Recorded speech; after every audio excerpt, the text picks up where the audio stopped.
Today is day 23. So what we're going to do today is we're going to go into a new chapter. I am in chapter 10 now, so I put a little tab on mine. Today is 427. We're going to talk about relationship between heat and work. And on this section here, it's going to talk about internal energy. So what they did is they gave us an example of a nail. And work done on the nail, which that means that they were hammering it. It increased the internal energy, and increased the nail temperature, which expanded to the air surrounding the nail. So the heat was being transferred to the area around the nail. So then we have a flask and a balloon. And what they did there is they were defining what a system was. We've done systems before, so this isn't very hard. So what happens is if you apply heat to this flask, would cause the water that's inside of here to evaporate, which would make a gas, which would cause the balloon to, of course, expand. So the system is a set of particles, interacting components, considered to be distinct physical entities of the purpose of study. So, work defined as pressure and volume changes. So then, the system is this, but the environment is around it, is a combination of the conditions that influence outside the system that affects the behavior of the system. And then they give us a equation of work done on the gas, which is work times pressure with the change in volume. And remember, volume final minus volume initial is the equation. And then it gave us a picture of something showing how it changes. So, on the next page is our sample question on 336. So our sample question on 336 says, a engine cylinder has a cross section of 0.010 meters. That's the area. How much work is done on the gas of the cylinder if the gas exerted a pressure of 7.5 times 10 to the 5th PA? That is right here our pressure, which we're going to change that to newtons times meters squared. And then on the piston, move the piston at the distance of 0.40 meters. So for work, we're going to do pressure times the change in volume. So the first thing we're going to do is we're going to do an open bracket 7.5 times 10 caret 5 close bracket, open bracket 0.010 close bracket, open bracket 0.040 close bracket. And when we do that, we get 3 times 10 to the second power. So let's look at our first problem. It says a gas container pressure of 1.6 times 10 to the 5th PA with a volume of 4.0 meters. What is the work done on the gas if it expands at a constant pressure twice the initial volume? So it went from 4 to 8. So based on that, what we're going to do now is we're going to go ahead and we're going to do our equation. Our equation says pressure with a change in volume. So we have open bracket 1.6 times 10 caret 5 close bracket, open bracket 8.0, subtract 4.0, close bracket, and we get 6.4 times 10 to the 5th power joules. Remember, joules is the unit of work.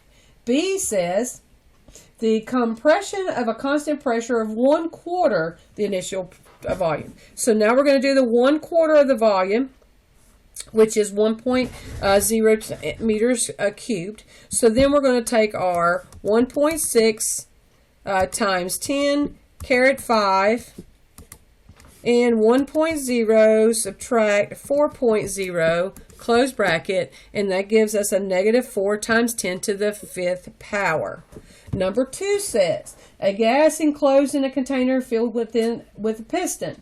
The applied pressure maintenance is 599.5 kilopascal as the piston moved inward, which changed the volume of the gas from 5.317 times 10 to the -4 to 23 times 10 to the -4. How much work is done?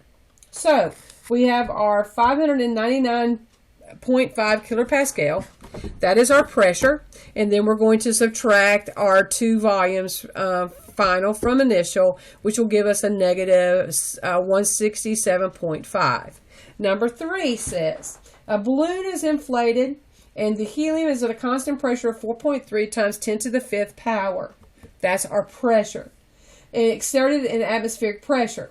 If the balloon fills the volume at 1.8 times 10 to the negative 4 to 9.5 times 10 to the negative 4, there's our final, there's our initial, how much work is surrounded by the helium? So we're just taking the same thing again, pressure times our change in volumes to get our answer. Number 4, steam moves into a cylinder of a steam engine with a constant pressure done at 0.84 joules. That's the work. The diameter of the piston is 1.6 centimeters, and the piston travels 2.1 centimeters. What is the pressure? Now, first thing we're going to do is we're going to take our diameter, which is 1.6, and we're going to go and find the radius. To find the radius, you have to actually divide it by 2 to find that. Then we're going to take our problem that we've had before, but this time we're going to either use this one, PAD, or P pi r squared diameter. We're going to be using this one right here, but we're going to change the equation where we're taking the W here because we're looking for the pressure. Okay, so alpha Y, enter. So we have 0.845 joules over our pi button, which is our second here, right? Open bracket, and that's 0.80 times 10 caret negative 2 over close bracket, and we got to square it. Then we're going, then we're going to open our bracket again.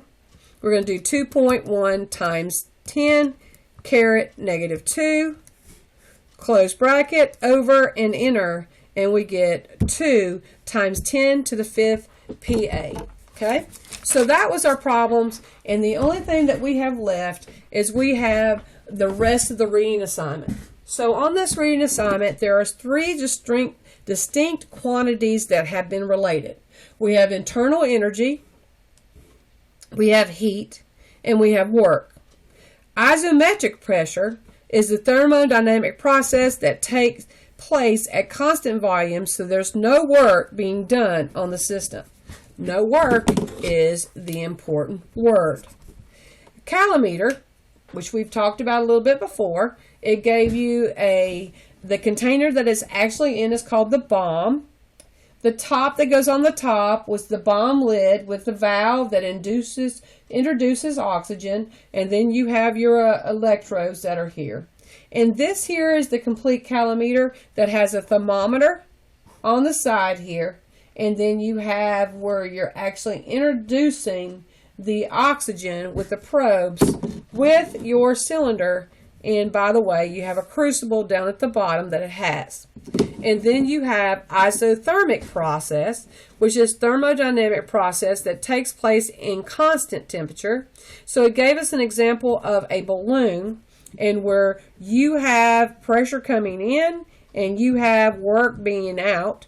And when a building decreases the ATM, the balloon actually increases. I don't know about you, but if you've ever had helium balloons and you have them in the car in the summer, they shrink. So it is an inverse relationship. And then energy is not transferred. And then we have what's called an abiotic pressure. An adiabatic pressure is thermodynamic process where no energy to the system or heat. And they gave an example of an air tank that is blowing a balloon up. So, here is your work for the day. And I hope you're having a great day. I just want to let you know that I truly do miss you a lot. Think of you a lot. And I know that this is a very difficult time. And I also know that I miss you a lot. And I really, really, really would appreciate you keeping your work up. I will try to do the best I can with the grading situation. My plan is this. My plan is going to be teaching you all the way to the 15th. I will be doing work every day where you're going to be doing reading assignments, You're going to have one quiz a week. You're going to have one test a week. And I'll continue to do that until the 15th. And then I feel like confidently that I have gave you as much information as I can to get you ready for college. I hope you have a blessed day, and I love you and miss you so much.